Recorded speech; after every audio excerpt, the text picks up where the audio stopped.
Hey guys, welcome back to Poly Study. So guys, जैसा कि अब तक हम 2.3 एक्सरसाइज को समाप्त कर चुके हैं, तो आज स्टार्ट करने वाले हैं एक्सरसाइज 2.4। तो इसमें सवाल हैं कुल आपके टोटल 10, ठीक है। 10 सवाल हैं आपके इसमें, और यहाँ पर मैं आपको बताने वाला हूँ सवाल नंबर फर्स्ट, सेकंड, ठीक है, और फिर फोर्थ, फिर उसके बाद फिफ्थ, फिर उसके बाद सिक्स्थ, सेवन्थ जो सवाल है, जो सातवां सवाल है वो आपको स्वयं करना है, ठीक है। आठवां मैं सवाल बताऊंगा और नौवां और 10वां आपको स्वयं करना है, ठीक है ना। तो सवाल को स्टार्ट करते हैं। क्वेश्चन नंबर फर्स्ट, ठीक है, आपने उतार लिया होगा अच्छे से। ये कह रहा है कि निम्न समीकरणों की संगतता की जांच कीजिए, ठीक है। एक समीकरण ये दे दिया इसने, x plus y plus z is equal to -3। दूसरा समीकरण है 3x plus y minus 2z is equal to -2। तीसरा समीकरण है 2x plus 4y plus 7z बराबर 7।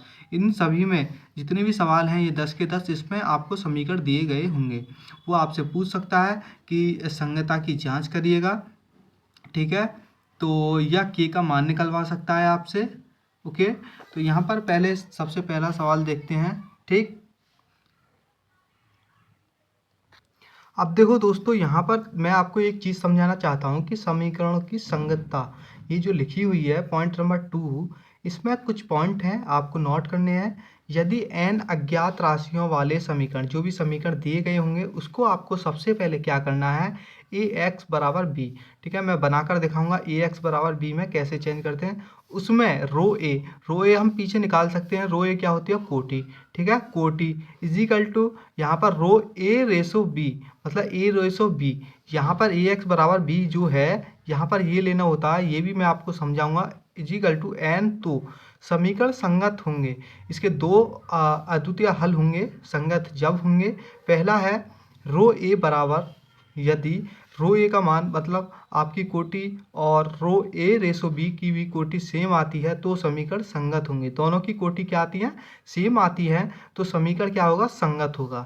यदि दोनों की कोटि सेम नहीं आती है, बराबर नहीं है, तो जो समीकरण होगा, जो दिया गया समीकरण है, वो असंगत होगा। संगत और असंगत की बात कर यहाँ पर हम करने वाले हैं इन प्रश्नावली में, ओके। सवाल को शुरू करते हैं।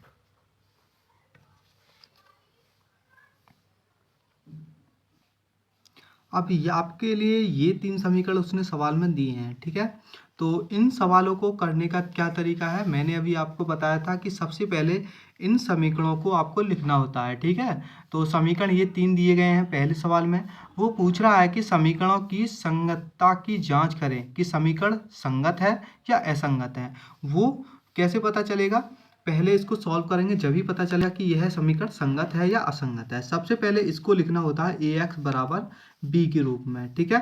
ए एक्स बराबर बी, ए कैसे लिखते थे हम, पीछे कुछ सवालों में हम देखा है कि यहाँ पर ए क्या बनाते हैं, आव्यूह, ठीक है। आव्यूह किस प्रकार से बनाएंगे, इनकी सहायता से, ठीक है। यहाँ पहला इसका गुणांक क्या है, एक, इसका गुणांक क्या है, एक, इसका भी गुणांक क्या है आपका, एक।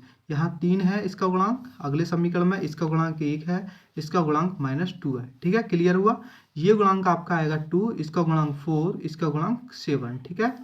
अब देखो x क्या है, यहाँ पर x लेने होंगे, x y और z, ठीक है। हमने सबसे पहले जब आप शुरू किए थे तो वहाँ पर ये इस प्रकार का ए एक्स बराबर बी के रूप में लिखना सीखा था, ठीक है ना। यहाँ पर कितना होगा, -3, -2 और 7, ठीक है। ये क्या है, b। इसके बाद हम क्या करते हैं, देखो इसके बाद हम करते हैं एक संवर्धित आव्यूह। उसने कहा था a, और देखो हम निकालते हैं यहाँ पर a रेसो b को, ठीक है। ये क्या होता है, संवर्धित आव्यूह होता है, संवर्धित आव्यूह, ठीक है। अब संवर्धित आव्यूह निकालेंगे।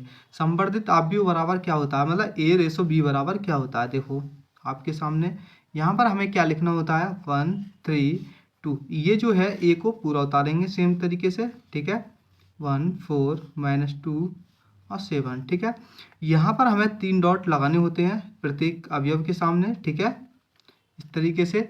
उसके बाद हमें ये वाले अवयव लेने होते हैं, -3 -2 और 7, ठीक है। ये आपका बन गया है संवर्धित आव्यूह, ए रेसो बी का मान आ चुका है। अब देखो इसके आगे हमें हल करने का क्या तरीका है, देखो ये आपकी क्या है, विकर्ण, यहाँ से यहाँ तक, केवल इसकी बात कर रहे हैं, यहाँ से यहाँ तक। तो हमें ये और ये, ठीक है, हमें क्या बनाने होते हैं, शून्य। ओके, जब आपके ये शून्य बन जाएंगे तो आपकी कोटि रो ए आ चुकी होगी, ठीक है। तो यहाँ पर इसको सॉल्व करते हैं। देखो R2 dash to R2 -3R1, पहली संक्रिया इसमें लगा लेते हैं, ये 0 बनेगा, ठीक है। दूसरी संक्रिया R3 में लगाते हैं तो R3 -2R1, ठीक है। तो यहाँ पर क्या हो जाएगा, देखो यहाँ पर होगा आपका, ये तो सेम रहेगा 1 1 1 रेस, यहाँ पर 3 पॉइंट -3 इसमें लगाते हैं तो ये कितना हो जाएगा, 0 हो जाएगा, ठीक है। ये कितना होगा यहाँ पर, -2 हो जाएगा, ठीक है। ये कितना होगा, -5 यहाँ पर। अब इसकी बात करते हैं तो ये कितना होगा, यहाँ पर होगा 7। देखो कैसे होगा 7, ठीक है, समझ में आ गया होगा आपके।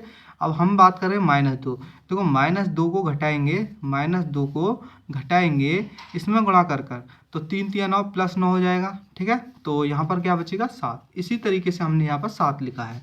आगे चलते हैं, ये भी कितना होगा, 0 हो जाएगा, क्योंकि इस वाली संक्रिया को यहाँ लगाएंगे।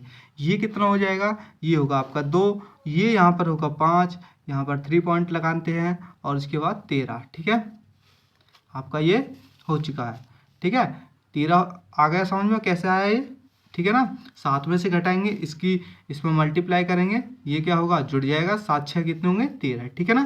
क्लियर, समझ में आ गया। अब यहाँ तक आपका मान आ चुका है। इसके बाद क्या है, देखो हमें ये भी 0 बनाना होता है, ठीक है। इनको संगतता और असंगत की जांच करने में ये पूरा रूल है, ठीक है। सभी सवालों में यहाँ तक मेथड पूरा लगना है, ठीक है। इसके बाद ये संक्रियाएं आपकी लगेंगी आपके हिसाब से, जैसा आपको यहाँ पर 0 बनानी होंगी, ठीक है ना। सभी सवाल ऐसे ही तरीके से करने हैं हमें। अब इसके बाद देखो यहाँ पर हमें ये भी 0 बनाना, तो इन दोनों को क्या कर देते हैं, जोड़ देते हैं। यहाँ पर एक संक्रिया क्या आ जाएगी, R3-2 R3 + R2, ठीक है, ये बन जाएगी एक संक्रिया। तो यहाँ पर लिख देते हैं हम, अगला पॉइंट बनेगा ये आपका 1 हो जाएगा। ये कितना होगा, ये सेम रहेगा -3, ठीक है। ये कितना होगा, 0 -2 -5, ये 3 पॉइंट लगाएंगे। उसके बाद 7, ये कितना होगा, 0 हो जाएगा, ये भी 0, ये भी क्या होगा, 0 होगा, ये 20 हो जाएगा, ठीक है ना। समझ में आ गया आपके। अब देखो यहाँ पर हमें क्या करना होता है, 2 चीज़ होती हैं हमारे पास, ठीक है। तो यहाँ पर हम लिखेंगे, देखो यहाँ पर यहाँ से यहाँ तक देखना है पहले। सबसे पहले 3 रेशो है यहाँ, 3 रेशो के बाद पहले इन पॉइंटों को आपको अलग रखना है, ठीक है।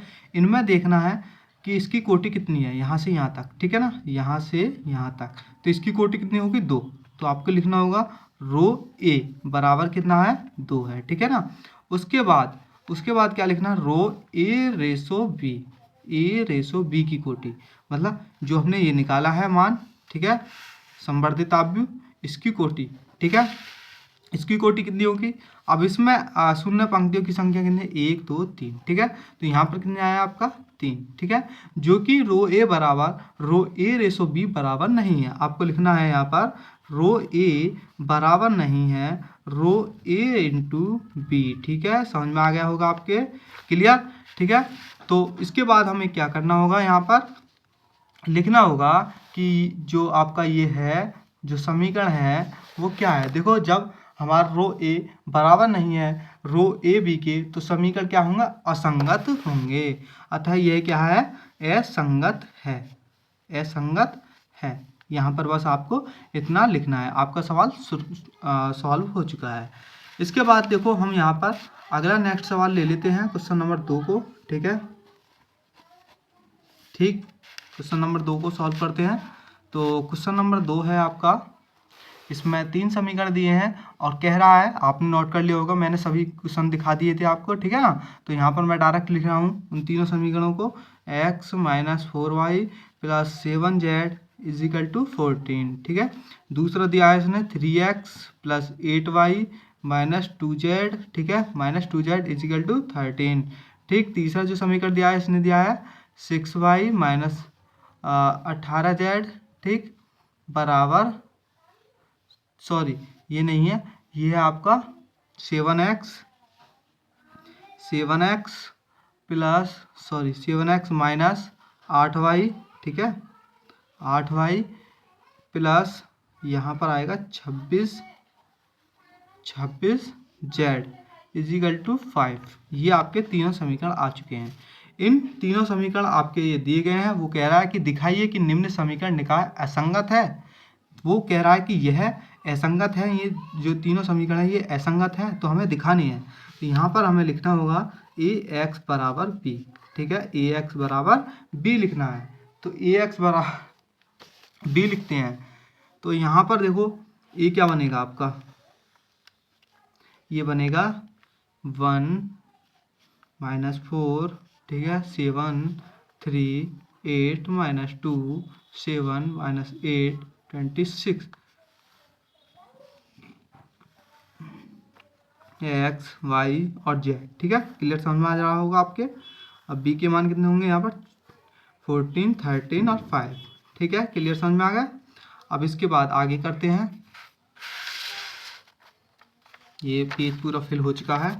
ठीक है, नए पेज पर शुरुआत करते हैं। तो देखो यहाँ पर आपको थोड़ी सी इसकी ज़रूरत पड़ेगी, देखना है आपको।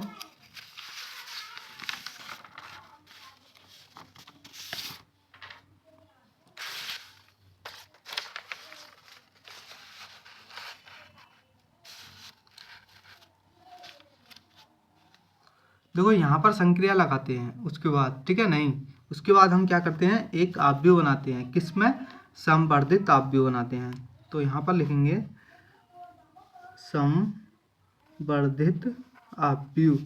ठीक है, आव्यूह क्या होगा, ए रेशो बी।